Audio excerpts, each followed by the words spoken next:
Hi అండి, welcome to my channel. ఎలా ఉన్నారు? ఇంకా నైట్ తోమిన అంట్లు ఉంటే అవి స్టాండ్లో అయితే సర్దేసుకుంటున్నానండి. ఇంకా త్వరగా ఇంకా పిల్లలు అయితే ఇంకా నిద్ర లేవలేదు. నేనైతే ఒక 5:30కి అయితే లేసాను. ఇంకా బయట ఊడ్చి ముగ్గు అయితే పెట్టేసి వచ్చాను. ముగ్గు పెట్టేసి వచ్చి ఇంకా కిచెన్లోకి వచ్చి అంట్లు అయితే సర్దేసుకున్నాను. ఇంకా టిఫిన్కి వచ్చేసి బిర్యానీ అయితే చేస్తున్నానండి. వెజిటేబుల్ రైస్, పెరుగు రైతా, ఇంకా ఆనియన్, టమాటో, కొత్తిమీర, పుదీనా, పచ్చిమిర్చి అన్నీ కట్ చేసుకోవాలండి. మనం వెజిటేబుల్స్ వేస్తున్నాం కాబట్టి, వెజిటేబుల్ బిర్యానీ కాబట్టి మన దగ్గర ఏ వెజిటేబుల్స్ ఉంటే అవి కట్ చేసుకొని పెట్టుకోవాలా. నా దగ్గర క్యారెట్, పొటాటో, బఠానీ మాత్రమే ఉన్నాయి. మీ దగ్గర బీట్రూట్ అవి ఉన్నా వేసుకోవచ్చు. ఇంకా స్టవ్ ఆన్ చేసి కుక్కర్ అయితే పెట్టేసుకోవాలండి. ఇంకా మన బిర్యానీ మసాలాలన్నీ వేసుకోవాలి. బిర్యానీ ఆకు, మరాఠీ మొగ్గ అవన్నీ వేసుకున్న తర్వాత ఇంకా ఆనియన్, పచ్చిమిర్చి వేసుకొని బాగా గోల్డెన్ కలర్ అంతా రావాలండి. తర్వాత ఇంకా అల్లం వెల్లుల్లి పేస్ట్ వేసుకోవాలా. వేసుకున్న తర్వాత ఇంకా బాగా కొంచెంసేపు అది ఫ్రై అయ్యాక పచ్చివాసన పోయేంత వరకు వేపుకోవాలా. తర్వాత టమాటాస్ వేసుకోవాలా. కొంచెం ఉప్పు వేసుకొని మగ్గించుకోవాలండి. మగ్గిపోయాక ఇంకా పసుపు, కారం, ధనియా పౌడరు, గరం మసాలా అవి వేసేసుకోవాలండి. అవి వేసుకున్న తర్వాత ఇంకా మనం పెరుగు అయితే వేసుకోవాలండి. పెరుగు వేసుకొని బాగా కలుపుకోవాలా. పెరుగు వేసుకొని కలుపుకున్న తర్వాత మన వెజిటేబుల్స్, కట్ చేసిన వెజిటేబుల్స్ కూడా వేసుకోవాలండి.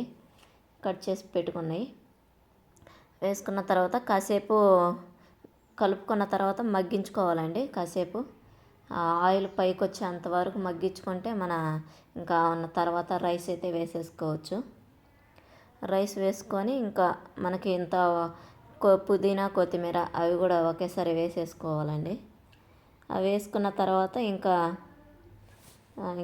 వాటర్ నేనైతే 2 గ్లాసెస్ తీసుకున్నానండి. 2.5 గ్లాసు రైసు.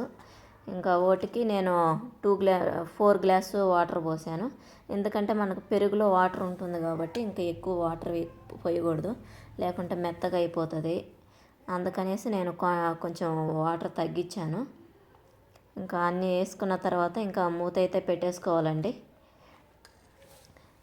వాటర్ పోసేసుకొని ఇంకా మూత పెట్టేసుకొని ఒక 3 విజిల్స్ వస్తే మన బిర్యానీ అయితే రెడీ అయిపోతుందండి. కుక్కర్లో కాబట్టి 3 విజిల్కి త్వరగా అయిపోతుంది. మీరు దబర్లో చేసుకోవాలన్నా బిర్యానీ దబర ఇట్లానే చేసుకోండి, బాగుంటుంది. ఇంకా మూత అయితే క్లోజ్ చేసేసుకుందాం మనము. బిర్యానీ ఇంకా పెరుగు రైతా కూడా చేస్తున్నానండి. చూడండి, నేను సింపుల్గా చేశాను పెరుగు రైతా. పెరుగు వేసుకొని పెరుగులో ఆనియన్, పచ్చిమిర్చి, కొత్తిమీర, సాల్ట్ వేసుకోవాలి. కొంచెం వాటర్ వేసుకొని కలుపుకోవటమేనండి పెరుగు రైతా. కొంతమంది కుకుంబరు అవన్నీ కలుపుతారు, నేనైతే కలపలేదు. నేను ఎప్పుడు చేసినా ఈ 3 చేస్తాను. ఇంకేం వేయలేదు, ప్లెయిన్గానే చేశాను.